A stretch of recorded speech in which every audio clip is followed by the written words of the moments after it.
के लिए स्वागत करने के लिए उत्सुक है।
Members of Congress, I have the high privilege and distinct honor of presenting to you His Excellency Narendra Modi, the Prime Minister of the Republic of India. Thank you.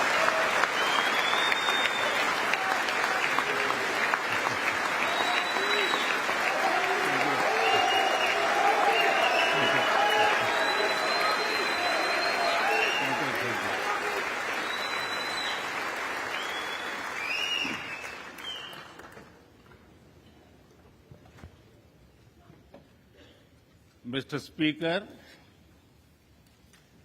Madam Vice President, distinguished members of the U.S. Congress, ladies and gentlemen, Namaskar.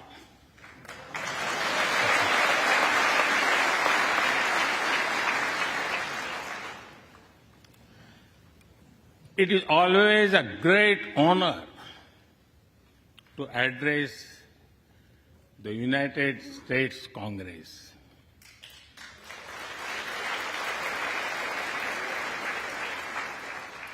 It is an exceptional privilege to do so twice.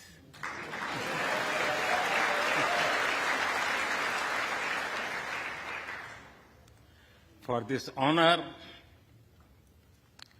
I extend my deepest gratitude on behalf of the 1.4 billion people of India.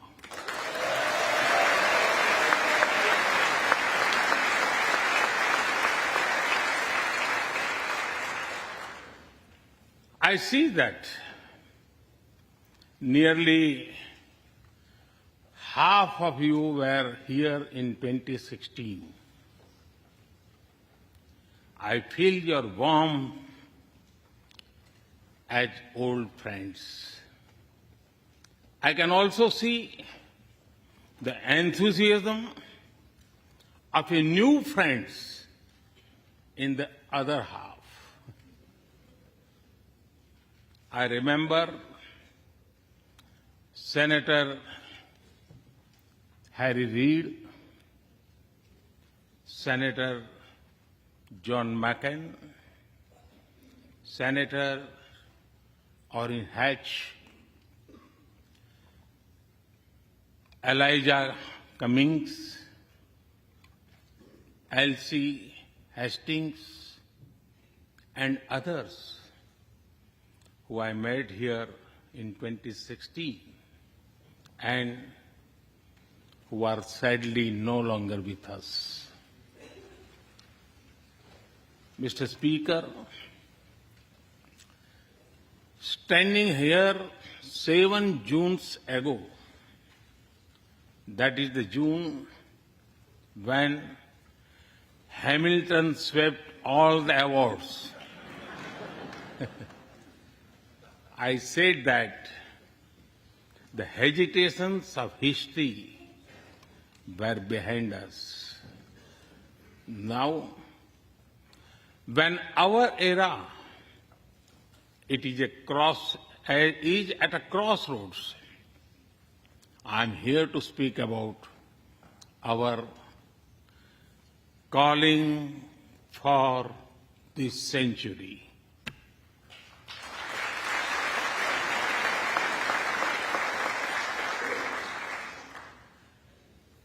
Through the long and widening road that we have traveled, we have made the test of friendship. A lot has changed since I came here 7 summers ago. But a lot has remained the same, like our commitment to deepen the friendship between India and the United States.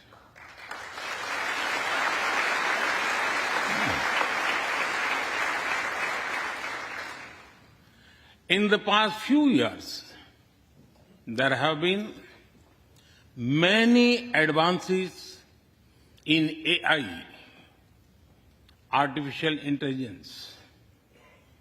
At the same time, there have been even more momentous development in another AI, America and India.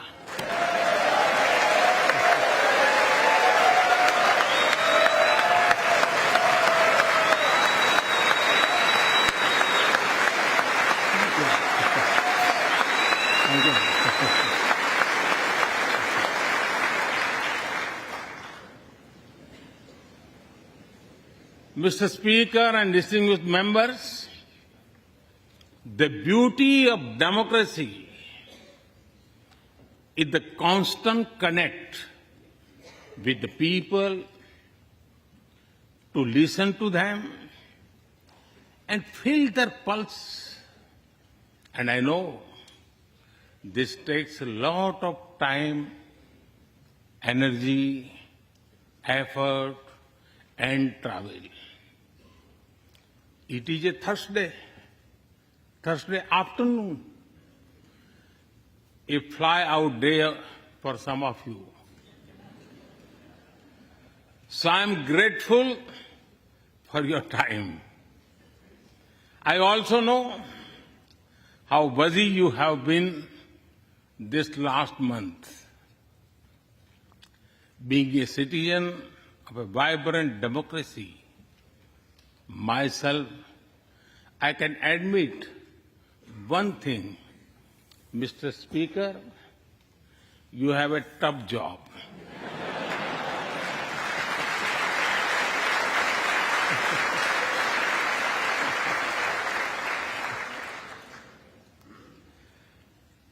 I can relate to the battles of patience, persuasion, and policy.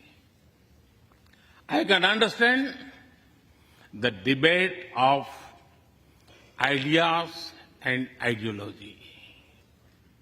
But I am delighted to see you come together today to celebrate the bond between world's two great democracies, India and the United States.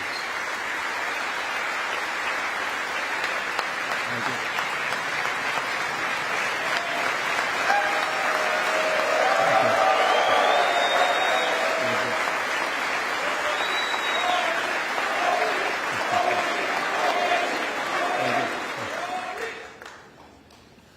I'm happy to help out.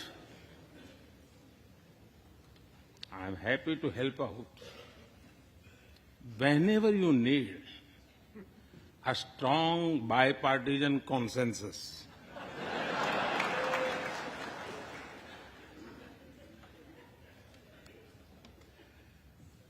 there will be and there must be a contest of ideas at home.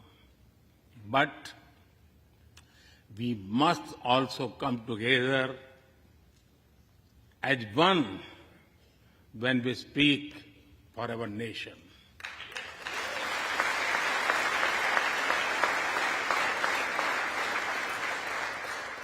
And you have shown that you can do it.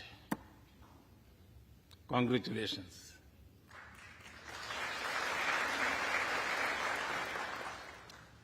Mr. Speaker,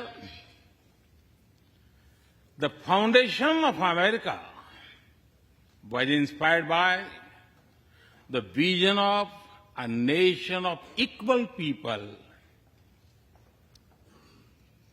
Throughout your history, you embrace people from around the world, and you have made them equal partners in the American dream.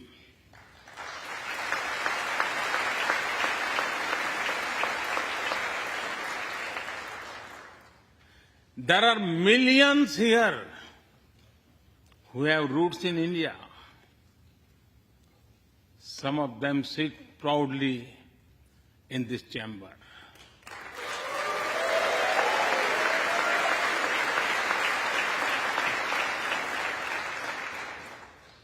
And there is one behind me who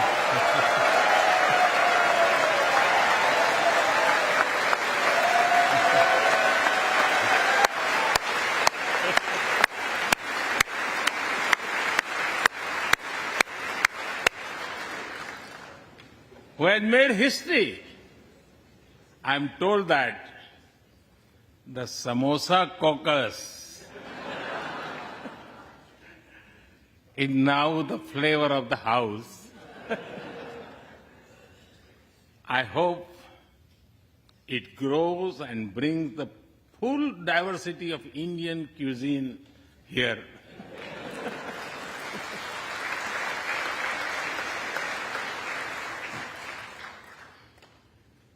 Over 2 centuries, we have inspired each other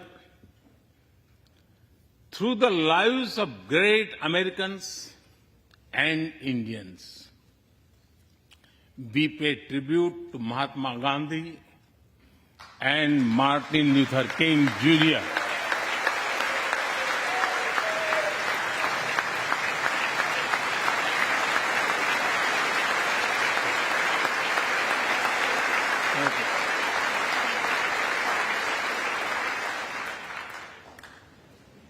We also remember many others who work for liberty, equality, and justice. Today, I also wish to pay heartfelt tribute to one of them, Congressman John Lewis.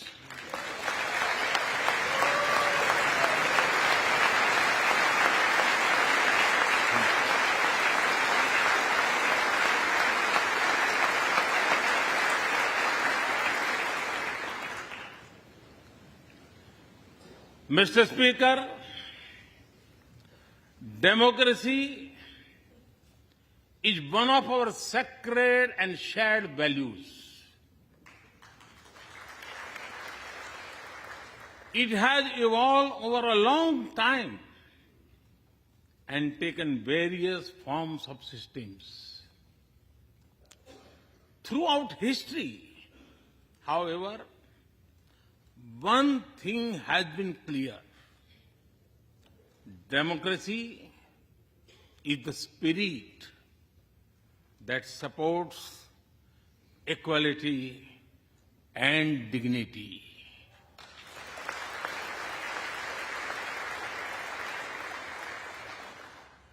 Democracy is the idea that welcomes debate and discourse.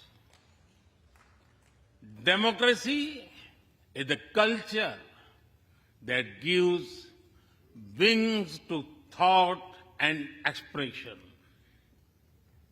India is blessed to have such values from times immemorial. In the evolution of the democratic spirit, India is the mother of democracy.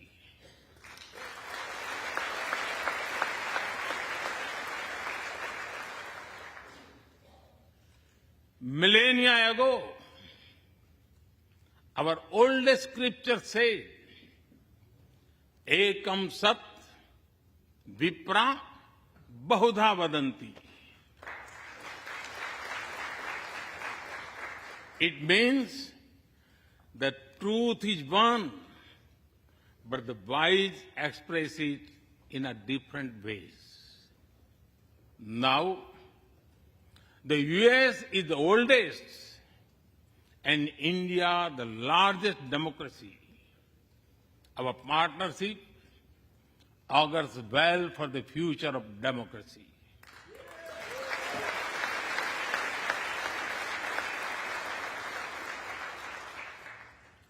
Together, we shall give a better future to the world and a better world to the future.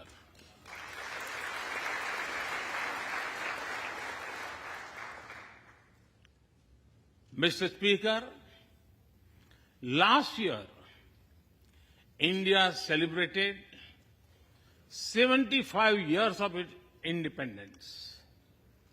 Every milestone is important, but this one was a special. We celebrated a remarkable journey of over 75 years of freedom after 1,000 years of foreign rule in one form or another. This was not just a celebration of democracy, but also of diversity. Not just of constitution, but also of its spirit of a social empowerment. Not just of our competitiveness and cooperative federalism, but also of our essential unity and integrity.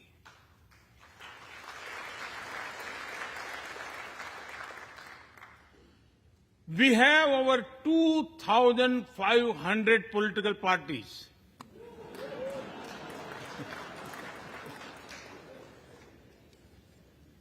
Yes, you heard that right. 2,500. About 20 different parties govern various states of India.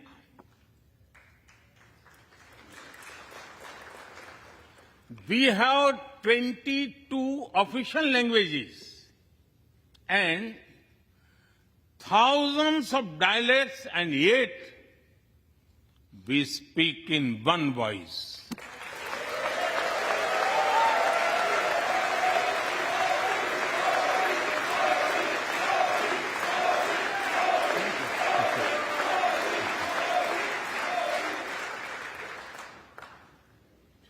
Every 100 miles, our cuisine changes. From dosa to aloo paratha, and from Srikhand to Sandesh. We enjoy all of this. We are home to all faiths in the world, and we celebrate all of them.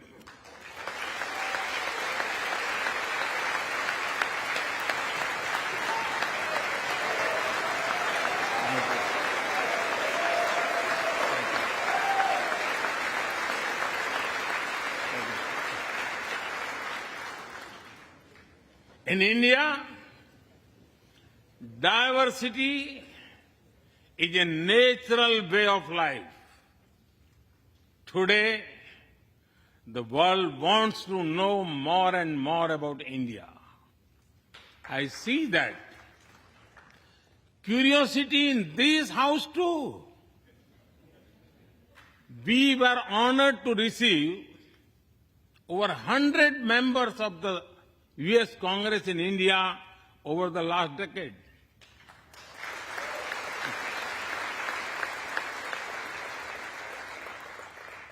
Everyone wants to understand India's development, democracy, and diversity.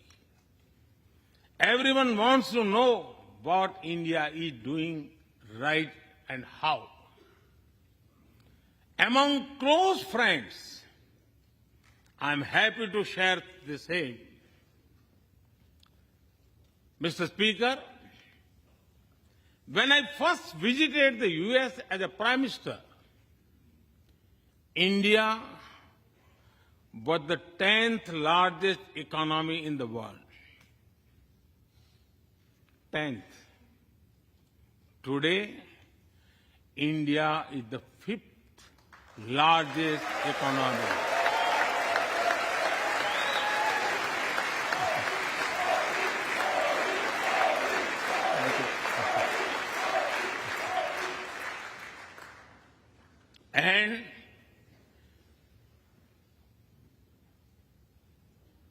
And India will be the 3rd largest economy soon.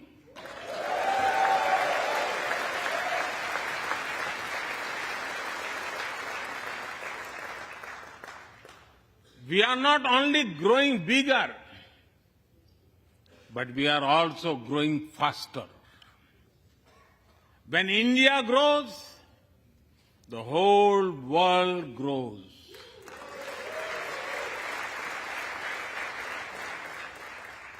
After all, we are 1/6 of the world's population.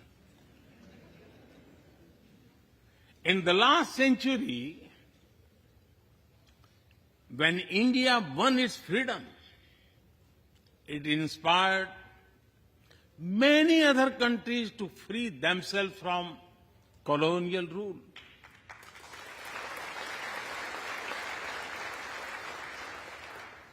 In this century, when India sets benchmark in growth, it will inspire many other countries to do the same.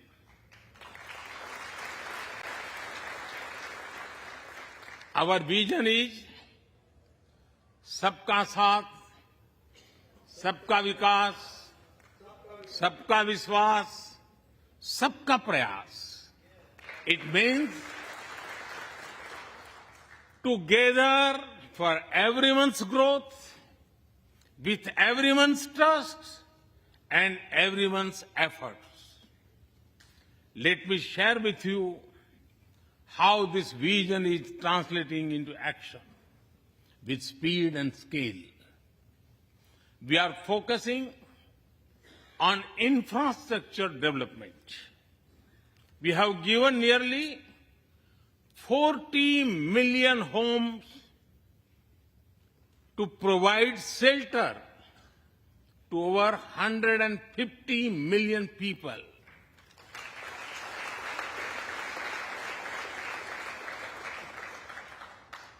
That is nearly 6 times the population of Australia.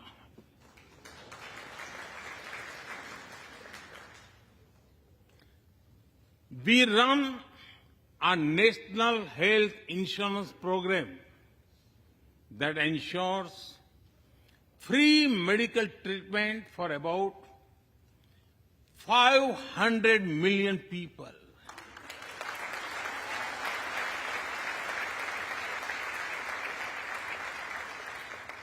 500 million people, that is greater than the population of South America. We took banking to the unbanked with the world's largest financial inclusion drive. Nearly 500 million people benefited. This is close to the population of North America.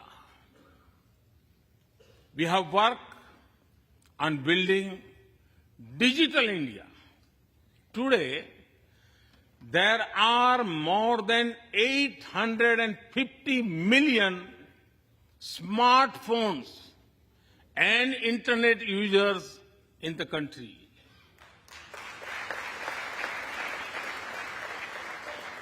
This is more than the population of Europe. We protected our people with 2.2 billion doses of made in India COVID vaccines.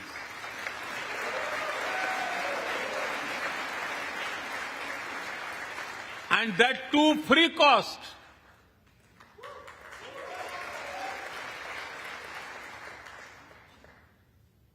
I may be running out of continent soon, so I will stop here.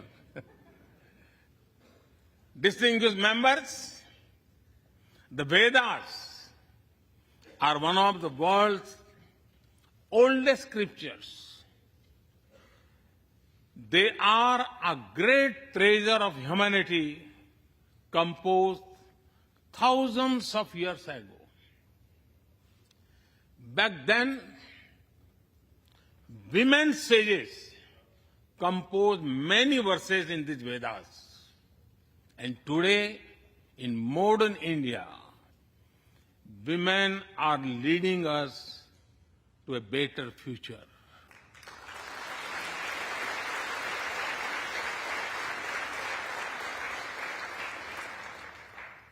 India's vision is not just of development which benefits women.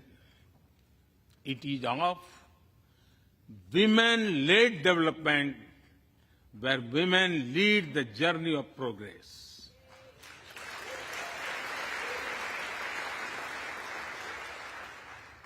A woman has risen from a humble tribal background to be our head of states.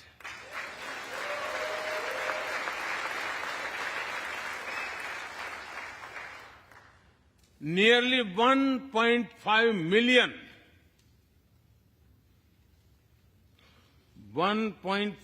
million elected women lead us at various levels. And that is of local governments. Today, women serve our country in the Army, Navy, and Air Force. India also has the highest percentage of women airline pilots in the world.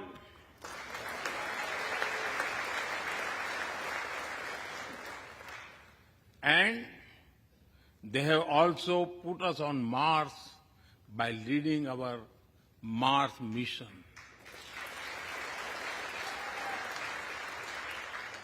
I believe that investigating in a girl child lifts up the entire family.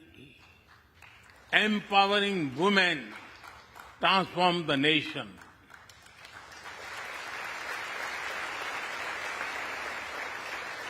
Mr. Speaker, India is an ancient nation with a youthful population. India is known for its traditions, but the younger generation is also making a hub of technology, be it creative reels on Insta or real-time payments. Coding or quantum computing, machine learning or mobile apps, fintech or data science, the youth of India are a great example of how a society can embrace latest technology. In India, technology is not about innovation, but also about inclusion. Today, digital performance are empowering the rights and dignity of people while protecting privacy.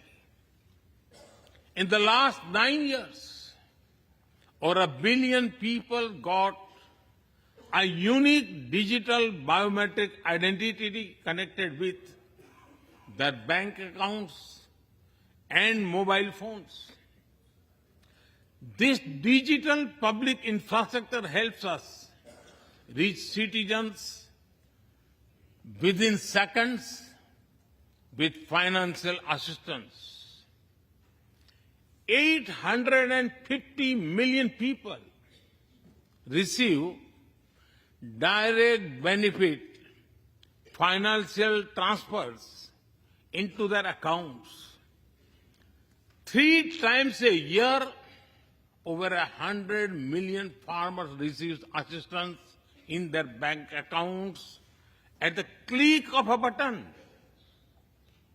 The value of such transfer has crossed $320 billion. And we have saved over $25 billion in the process. If you visit India, you will see everyone is using phones for payments, including street vendors. Last year, out of every 100 real-time digital payments in the world, 46 happened in India.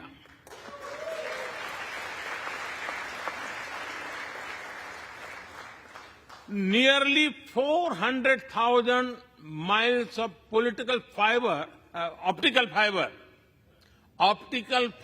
cables, and cheap data have ushered in a revolution of opportunities.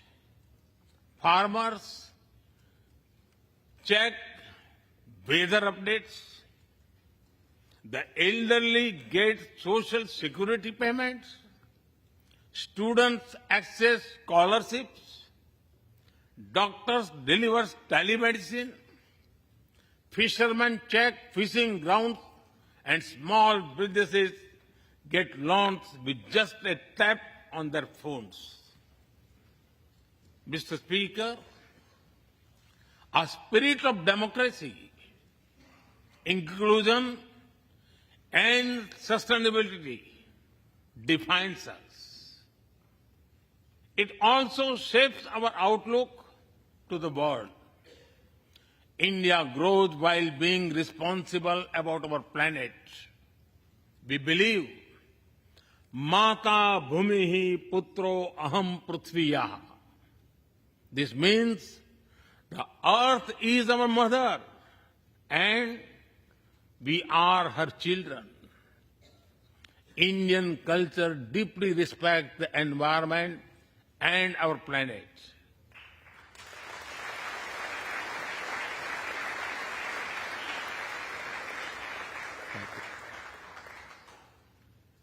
While becoming the fastest growing economy, we grew our solar capacity by 2,300%. Yes, you have heard right. 2,300%.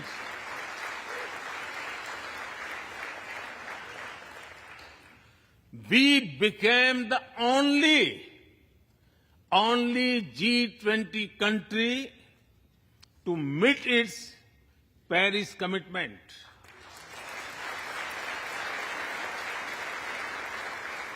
We made renewables account for over 40% of our energy sources, 9 years ahead of the target of 2030. But we did not stop there. At the Glasgow summit, I proposed Mission Life, lifestyle for environment. This is a way to make sustainability a true people's movement. To leave it to be the job of governments alone, by being mindful in making choices, every individual can make a positive impact. Making sustainability a mass movement, we help the world reach the net zero target faster.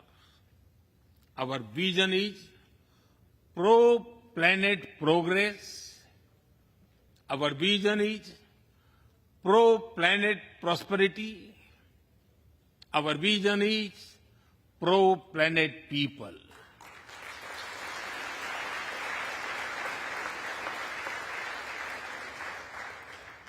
Mr. Speaker, we live by the motto of Vasudhaiv Kutumbakam, or the world is one family.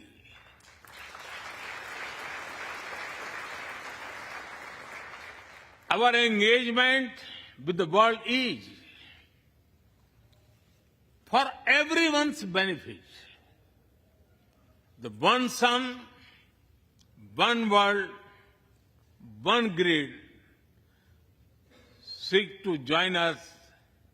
All is connecting the world with clean energy.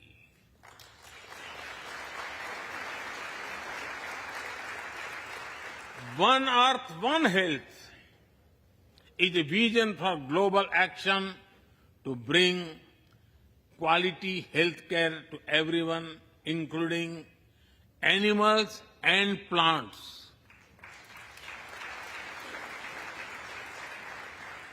The same spirit is also seen in the theme when we chair the G20, One Earth, One Family, One Future.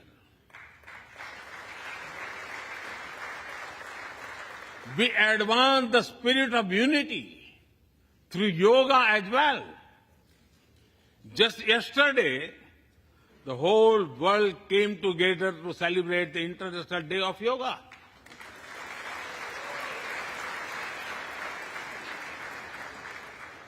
Just last week, all nations joined our proposal at the UN to build a memorial wall to honor the peacekeepers. And this year, the whole world is celebrating the International Year of Millets to promote sustainable agriculture and nutrition alike. During COVID, we delivered vaccines and medicines to over 150 countries. We reach out to others, being disasters as first responders, as we do for our own. We share our modest resources with those who need them the most. We build capabilities, not dependencies.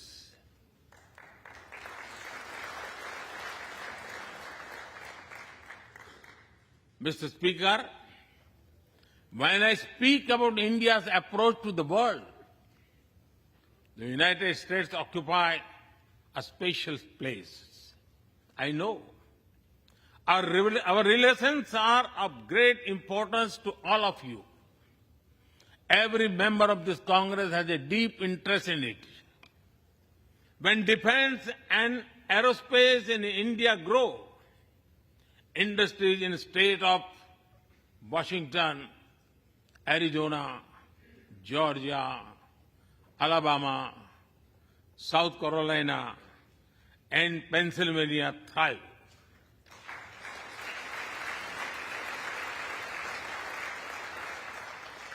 When American companies grow, the research and development centers in India thrive. When Indians fly more, A single order for aircrafts creates more than 1 million jobs in 44 states in America.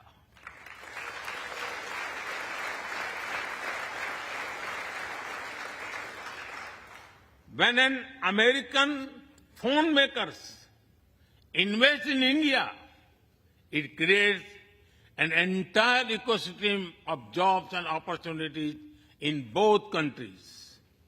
When India and US work together on semiconductors and critical minerals, it helps the world in making supply chains more diverse, resilient, and reliable.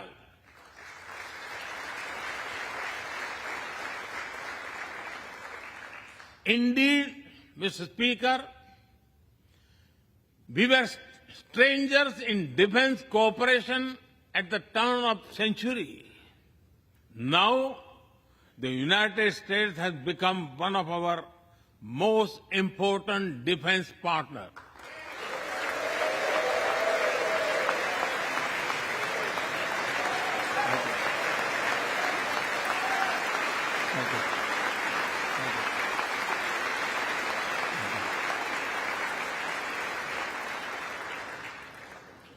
Today, India and the US are working together in space and in the seas, in science and in semiconductors, in startups and sustainability, in tech and in trade, in farming and finance, in art and artificial intelligence, in energy and education, in healthcare and humanitarian efforts.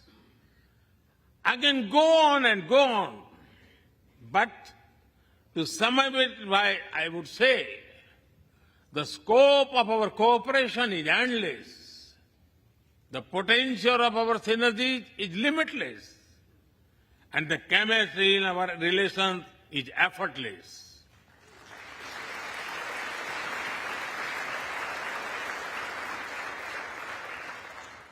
In all this, Indian Americans have played a big role.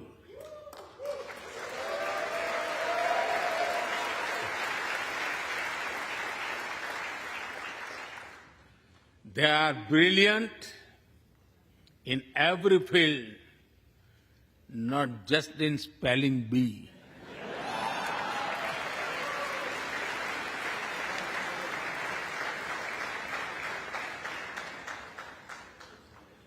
With their hearts and minds, talent and skills, and the love for America and India, they have connected us.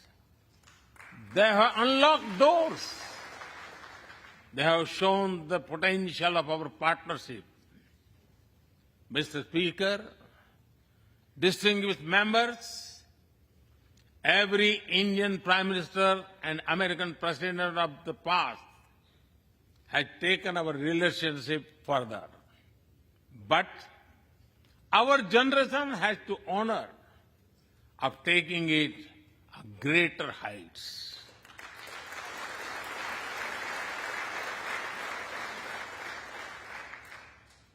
I agree with President Biden that this is a defining partnership of this country, because it serves a larger purpose: democracy, demography, and destiny give us the purpose. One consequence of globalization has been to cover over concentration of supply chains.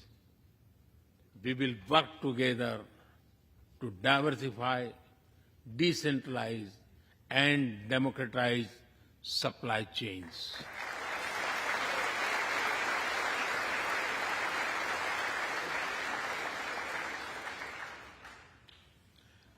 Technology will determine the security, prosperity, and leadership in the 21st century. That is why our two countries established a new initiative for critical and emerging technologies. Our knowledge partnership will serve humanity and seek solutions to the global challenges of climate change, hunger, and health. Mr. Speaker and distinguished members, the last few years have seen deeply disruptive developments.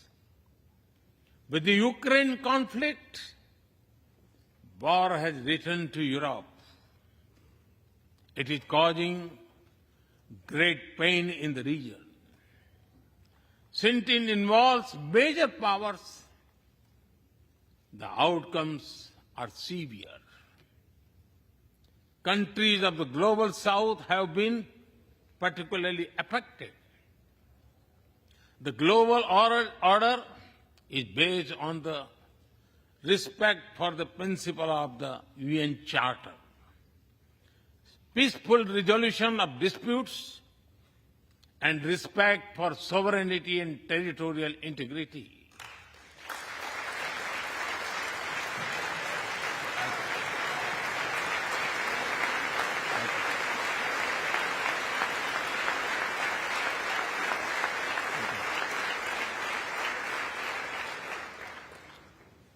As I have said directly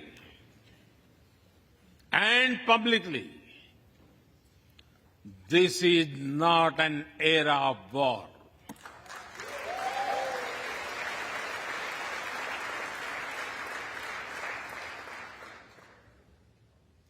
But it is one of dialogue and diplomacy. And we all must do what we can to stop the bloodshed and human suffering.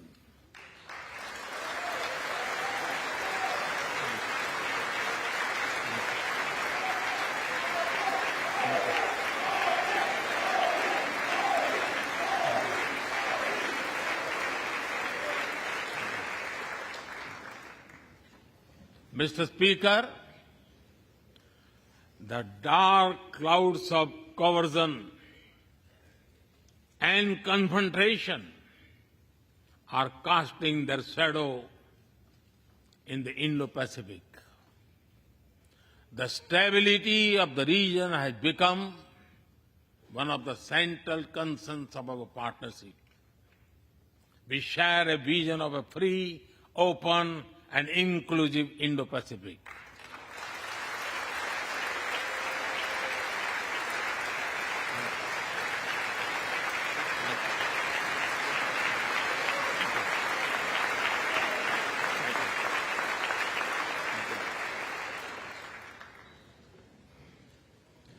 Connected by secure seas, defined by international law, free from domination, and anchored in ASEAN centrality.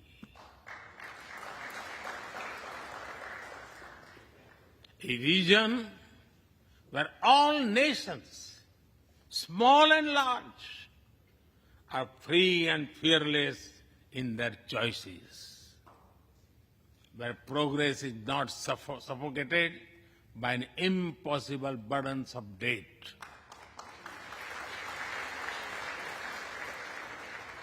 Where connectivity is not leveraged for strategic purposes, where all nations are lifted by the high tide of shared prosperity.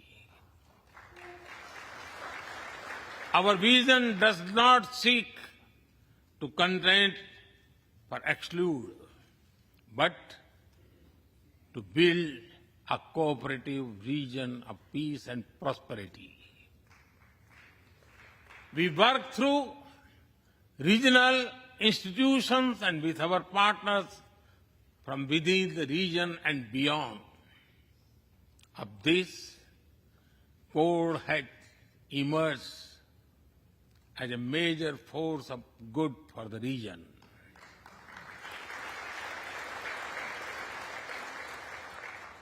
Mr. Speaker, more than 2 decades after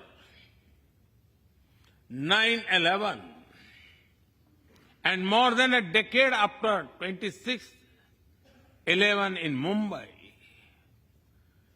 radicalism and terrorism still remain a pressing danger for the whole world.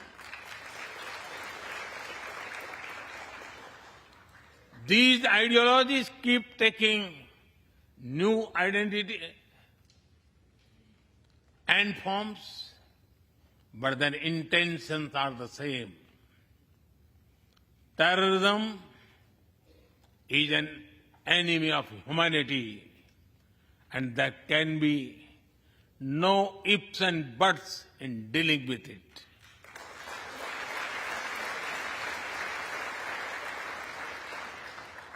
We must overcome all such forces sponsoring and exporting terror.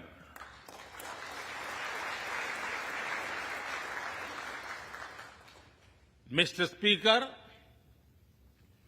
COVID-19's biggest impact was the human loss and suffering it caused.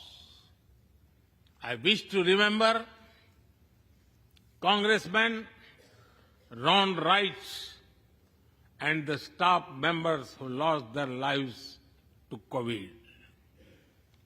As we emerge out of the pandemic, we must give shape to a new world order.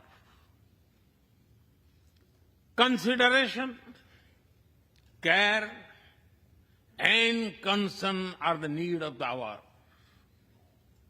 Giving a voice to the global south is the way forward. That is why I firmly believe that the African Union be given full membership of G20.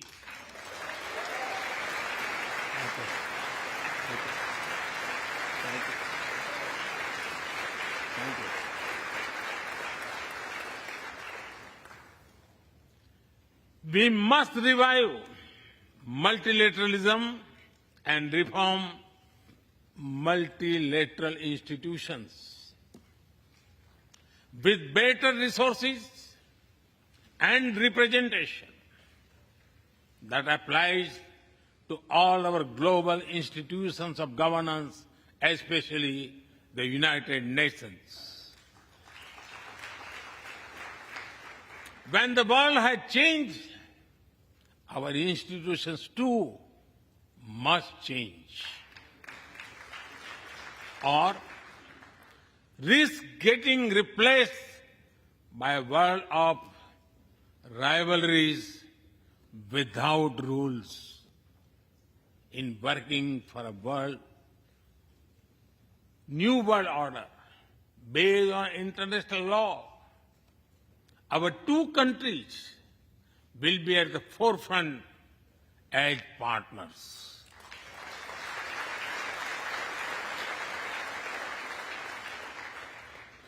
Mr. Speaker and distinguished members, today we stand at a new dawn in our relationship that will not only shape the destiny of our two nations, but also that of the world.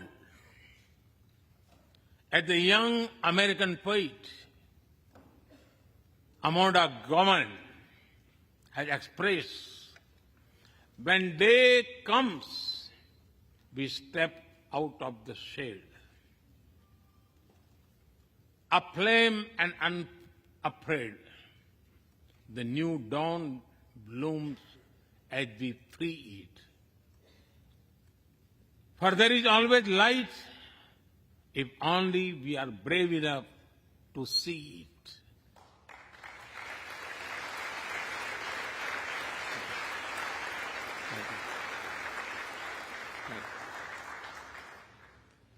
Our trusted partnership,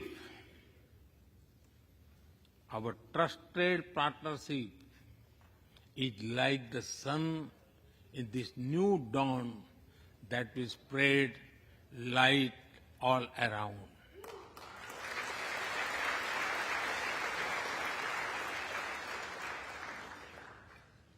I am reminded of a poem that I once wrote. आसमान में सिर उठाकर, आसमान में सिर उठाकर, घने बादलों को चीरकर, रोशनी का संकल्प ले, अभी तो सूरज उगा है।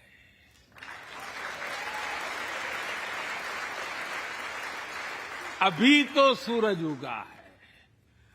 दृढ़ निश्चय के साथ चलकर, दृढ़ निश्चय के साथ चलकर, हर मुश्किल को पार कर, घोर अंधेरे को मिटाते, घोर अंधेरे को मिटाने अभी तो सूरज उगा है।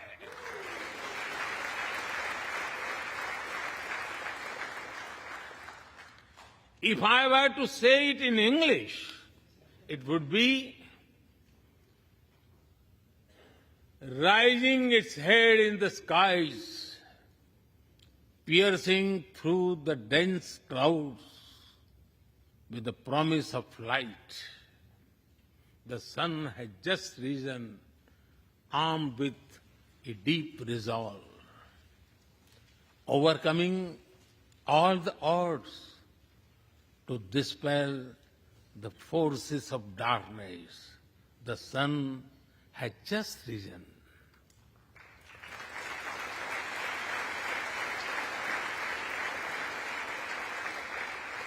Mr. Speaker and distinguished members, we come from different circumstances and history, but we are united by a common vision and by a common destiny. When our partnership progresses, economic resilience increases, innovation grows, science flourishes, knowledge advances, humanity benefits, our seas and skies are safer, democracy will shine brighter, and the world will be a better place. That is the mission of our partnership. That is our calling for this century. Mr. Speaker and distinguished members, even by the high standards of our partnership, this visit is one of the great positive transformation. Together, we shall demonstrate that democracies matter and democracies deliver.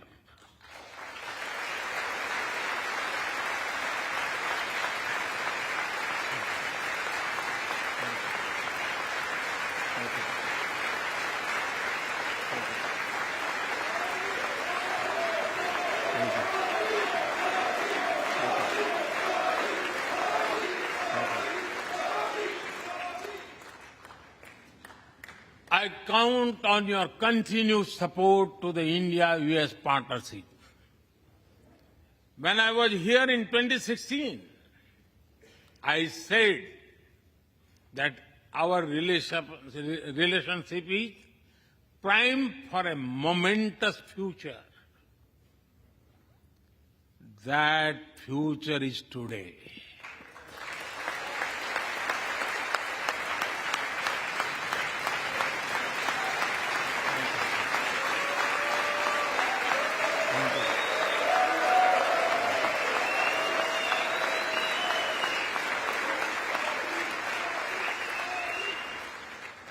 Thank you once again, Mr. Speaker, Madam Vice President, and the distinguished members of this honor.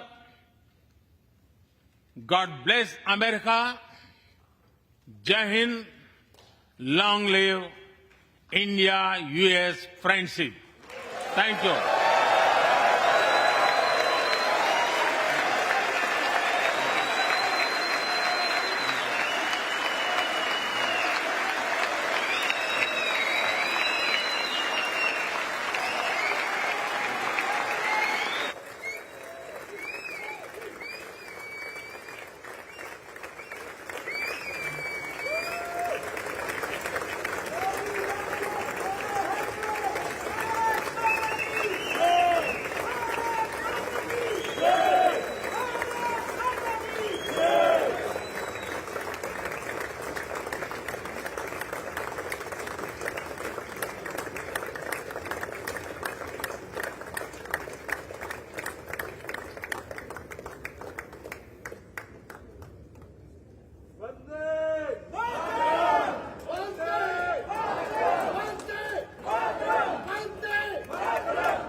बेहद शानदार, सारगर्भित, सधे हुए अंदाज में प्रधानमंत्री नरेंद्र मोदी का